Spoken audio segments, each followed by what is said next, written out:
Teach to Teach Radio. Teach to Teach Radio. Education for all, for all, for all. Education for all, for all. Welcome to Teach radio program. Our topic for the day is adaptive learning and resilient strategies that we expect the community to adopt to ensure effective learning in our schools. With me to do the discussion today are Mohammed Idrisu from T2T Primary School, Krapol, Holy Rosary Primary School, Fibina Millicent, T2T Primary School, Abdulrahman, T2T Primary School. Thank you. And I am the host, Alhaji Mohammed Al-Hassan Karimu. Welcome, ladies and gentlemen. Thank you. Good. How can the community, especially the PTA as well as the SMC, how can they engage community members to ensure adaptive learning in our communities, to have effective learning in our schools? If it happens that we have a similar situation like COVID-19, where children have to stay at home, and we still expect them to continue learning, what are the strategies that we will need to adopt? Alaji, I'll start by saying that PTA, together with the teachers, SMC, will meet, discuss on this particular issue. And normally what we do is that, especially when I take Sankara community, what we did during that COVID time was just simple. The community members agreed, and we put ourselves in groups where we allocated a teacher to each of the groups. And the teacher always visit, and then teaching and learning went on well during that period. It means learning at the doorstep of the children. Yes, sir. Irrespective of what was happening. Any other? To also add to that, I think the community can also come together and look for a particular structure for some teaching and learning materials to put it so that the children can always come there together and have 1 or 2 hours to just learn. Once they can always meet for a full instructional hour. Like the example Mr. Craig gave, and they had a teacher who is within the community and could take the children through certain topics whilst they were observing the COVID-19 protocols. Yes. Another example is that in our school too, we also have PTA and then SMC. Together with the teachers, we also organize search classes for the children to meet at a point where the teacher will teach the people, and then we gather some TLMs. We use that TLMs to teach the children in the community. Teaching them in smaller groups, so that they don't get themselves overcrowded, which will affect their own health.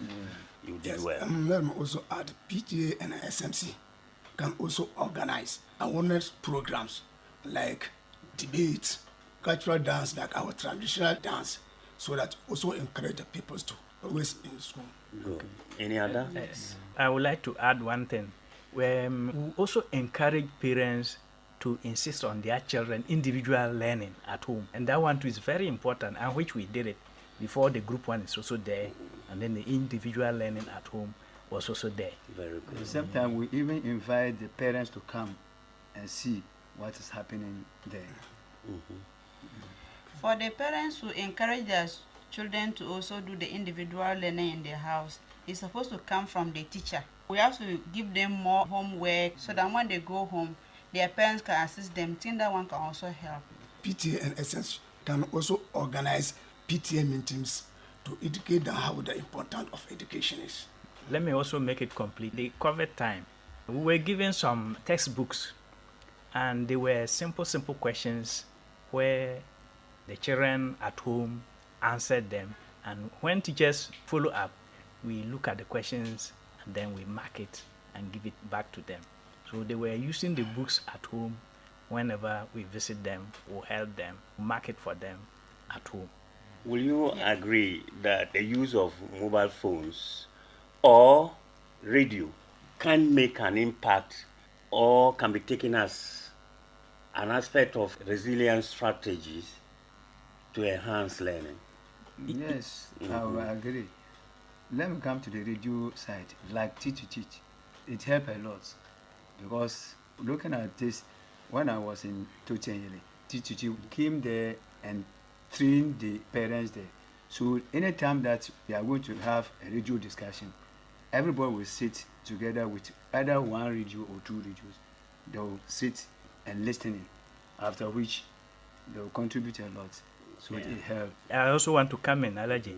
During that time, radios are very important. Even as I speak, that program is still ongoing. It didn't stop. It was through that place, children would go and sit by their radios and listen educative programs, and it helped a lot. Okay. We also created a platform using mobile phones. If you have a question, you just put it on that platform and we answer it for you. That was another strategy we took at that time. You share information share on some that learnings. mobile phone platform. Very important. Can you say something about e-learning? One of the adoptive learning strategy. Yes. Yeah. As I just made an example, using the mobile phone, let's say when children have questions, they pass it through the platform, and the radio, they are all That's an aspect of e-learning. Yes. But there is a program on radio and television organized by the government of Ghana. It's true. And for the Ghana Education Service. Yes. Right. Have you heard of that? Yes. Yes. And did you maybe take pains to at least follow it and see whether it's beneficial to the children or not? Yes, it is beneficial to the children. Even we, the teachers, when we sit down and also look at it, at least we learn something, other methods of teaching us from them. And the students who, if they are not in school and they are at home too, instead of them to be learning about and maybe doing nothing, they sit down to also watch the TV and listen to the radios. So it is beneficial to both the students and the teachers. Let me come in. Back at Sankpala, I have one colleague teacher who stays in town there, and he was having a television. And so what we did was that we organized the children. When it's time, they come to his house, and he took them through when the program is going on. He was there assisting them when they were going through the learning. And so that was very helpful. It was very fantastic. Will you agree that children should have access to mobile phones? Yes, I will agree. Yes. Why? In a sense that some of the learning applications are built in the phone. So we can download them in a positive way, so that the children can use them to learn. For example, the writing of some letter sounds and some rhymes are in the phone. When they use them, they learn a lot. Okay. And that way I it can also also say, help for them. example, like me, I have tablet in my house, but I didn't put SIM on it, but I download all teaching learning materials on it. So anytime when they are from schools, I will give it to them so that they'll use it to learn. Give us an example of our children have benefited from the use of mobile phone or any other electronic gadget. One of our teacher in Tochenyele, she is teaching KG. She is having a phone, which is having search listening in the phone. So whenever she's going to teach, she will just open the phone. The children will come together. She will play it, so they will enjoy it. At the end of the day, she will close it and ask them to repeat it or do what they saw in the phone. So they will start practicing it. So it helps them a lot. It helps them. I will also add to that, when we look at the phonetic, the sounds system, we have them in the mobile phone. There's an app you can. And so I have a teacher who used to do that. He will gather the children, those having phones, he will download it for them, and then they will be playing it, practicing phonetic sounds. And by so doing, they are able to say some of the sounds. Surprisingly, when they come to class, they produce them, especially when you ask them. Yeah. And so to me, I would say the use of mobile phone helps. Okay. Yes, and to add to that, so me, I'm a practical example. I have 2 kids in the house. I first of all started with them with the phone, and we were learning the alphabets, the sounds. Now, if my child is going to pronounce, they will say, Mama, it's starting with like a snake. So they wear this star. They will tell me that way. It's starting with A, they wear it apple. So in doing that, they are able to mention a lot of words. And when they see a word, they are able to attack the word and pronounce it.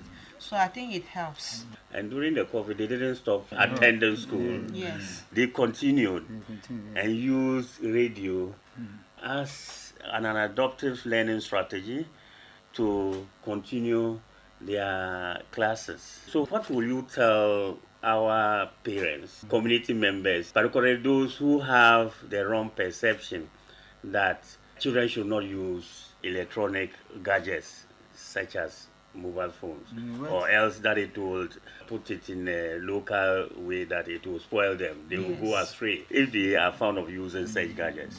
What will you tell them? Parents should know that mobile phones use cannot spoil children No. because it helps them. Thank you. Some of them know that it is very good for them to use because some parents are not educated. So normally when they have to call somebody, they'll call one of their children to come out and Like call you the said. person. Yeah. Yeah, Millicent? I think the only thing parents need to do is just to advise or take through the children to know that don't go to the negative side of using a phone. Sure. So if you teach your child that way, don't use force on the child, but just let the child understand that if you use the phone this way, it will help you. So when you teach the child that way, no matter what, it will help. So I just advise my community people that let them use phones, but teach them as to how to use the phone, Very the good. way it will help They them. should advise them. Yes. Very good. What do you have to say to conclude our discussion? I will say that adaptive learning, as we are saying, can still do it at home, especially when our children come home. Parents should always let them sit and then learn. Very Then using the mobile phone too, I would say yes, they should buy and always let them use it. It will help them because they have so many things they learn from it. It will help. Thank you. Next. Yes, I also advise or encourage the parents to allow the children to use the mobile phones. I will also advise parents they should try their possible best to support the children with exercise books, pens, and then teaching Yeah, learning materials so very that good. to gather them to learn.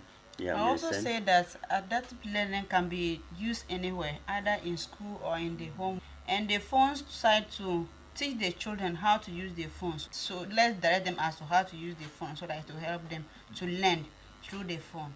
Thank Very you. good. Thank you very much. Adaptive learning and resilience strategies really gives us some kind of continuous learning so that you don't stop learning at any point in time because of a particular disaster or calamity. Learning is continuous. Lifelong learning is very important. So let's ensure that we adopt any strategy that we think can enhance learning irrespective of what is happening in a particular town, community, or what have you. Thank you very much for this marvelous contribution that you have given. We hope our listeners have listened to us and will ensure that they adopt to adoptive learning. Thank you very much. Next time when we call you again, we hope you will find time with us again for us to discuss equally important topics for the benefit of our communities. Thank you very much. Thank you. Teach to Teach Radio. Teach to Teach Radio. Education for all, for all, for all. Education for all, for all. Hi, this is Wiyala. I support Teach to Teach because education changes lives, especially for girls. So let's take advantage of the positive impact education can have on our lives, our communities, and our people. Teach to Teach is produced by Teach to Teach International in collaboration with the Center for Literacy and Vocational Studies, Ronin Africa, and Radio Savannah. You can find Teach to Teach International and Teach to Teach Radio on YouTube, Twitter, and Facebook.